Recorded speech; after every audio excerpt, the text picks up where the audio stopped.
Good Thursday morning, Top Gun options traders and investors. Whiz here with your market SITREP.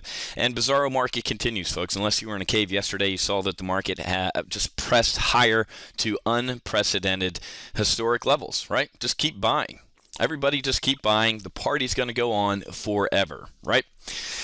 Of course, we don't know that's right, folks. The underlying fundamentals of this market are hollow. They're built on cards. Right?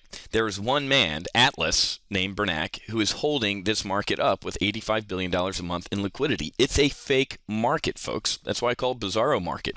Bad news is good news, right? The bad news on the jobs report, which is bad for the economy and bad for America, is great news for the stock market because that means the Bernanke is going to keep pumping money into this market, right? It's the wealth effect. And it's going to destroy us. Sam Zell, 5,000-pound head, yesterday on Comedy Central. The stock market feels like the housing market of 2006. Yeah. Everybody's saying this can't end, right? And just about the time you decide to get in and go, hey, wow, this is awesome.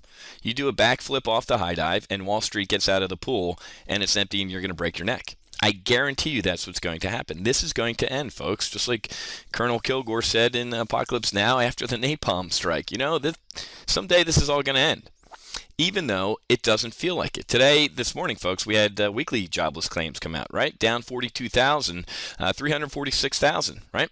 So in bizarro market, good news is bad news and bad news is good news. So the market took the horrendous jobs report on Friday as good news, right? Again, the economy and the market completely disconnected. They're in two separate universes, right? The stock market is not reflecting what's going on in the economy. If bizarro world didn't exist, if the Fed wasn't doing what they're doing, with that jobs report on Friday, the market would have crashed about 600 points. It didn't. It went up because the drunks in the market know that Mr. Bernanke is going to keep pumping liquidity into this market.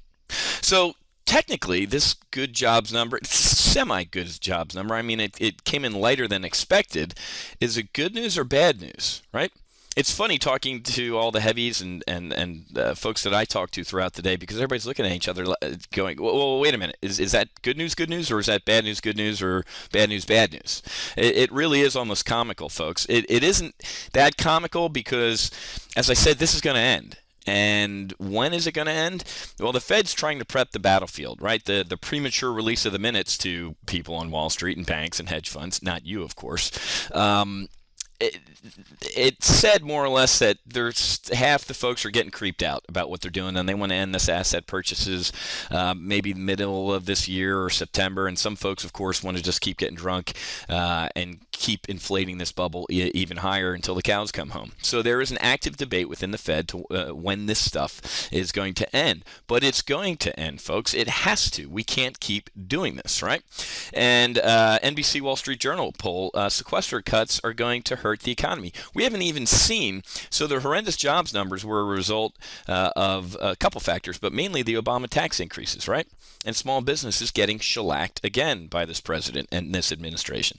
Now the sequester is going to start coming into the economy here. So does bad news with the sequester equal Fed staying around more and propping up the market? And if it does, we just keep going higher, folks, right? And hold your nose. And let me talk about the hold your nose trade.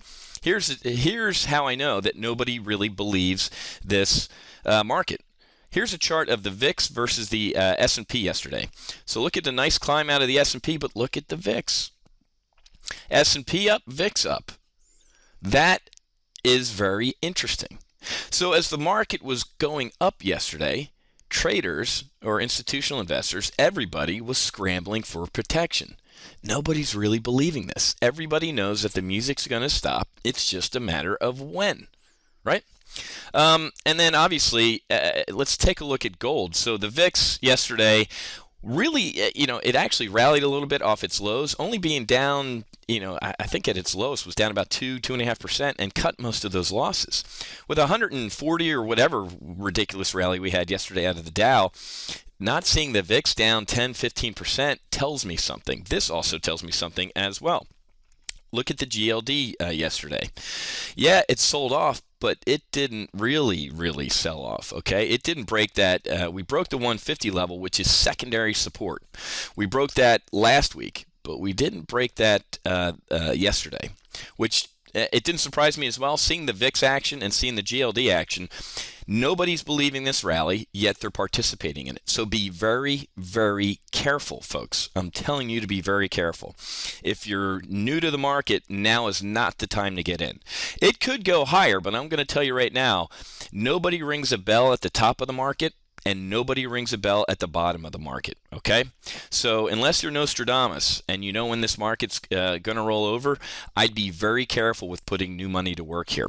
Looking at the put-call ratio yesterday as well, it's just a absolute tremendous amount of put buying yesterday. So yeah, people were bullish yesterday, but as we saw with the VIX, we saw with gold, and I'm seeing with the options activity, a lot of put buying. So people are hedging their bets. So if you are going to jump into this pool and you think it's warm, make sure you got your floaties on. And if you don't have your floaties on, we're going to talk about that tomorrow in 2 live trading sessions, one at 1 and one at 4:30 after the market closes, where we're going to talk about weekly options, because trading weekly options recently has been just absolutely incredible. It's like cats. I laughed, I cried.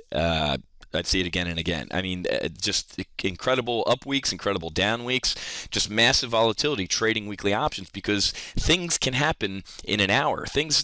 A day is a lifetime in weekly options. So based on the market action that's going on today, it's going to be completely different tomorrow, because tomorrow morning we have retail sales coming out and University of Michigan consumer sentiment, which could potentially be market moving information. And that comes out before the market opens tomorrow. But again, if we have bad retail sales numbers, does the market go down or does it go up? Right? If we have bad retail sales numbers and the economy's not doing good, that's going to tell traders that the Bernac's going to hang out a little bit more and the market could potentially go up. Or does the market decide tomorrow that, you know what, bad retail numbers is bad retail numbers and the market goes down? Well, stay tuned. And I'm going to help you sort this all out tomorrow afternoon. Make sure you click on the link in this email to register for our live trading session tomorrow.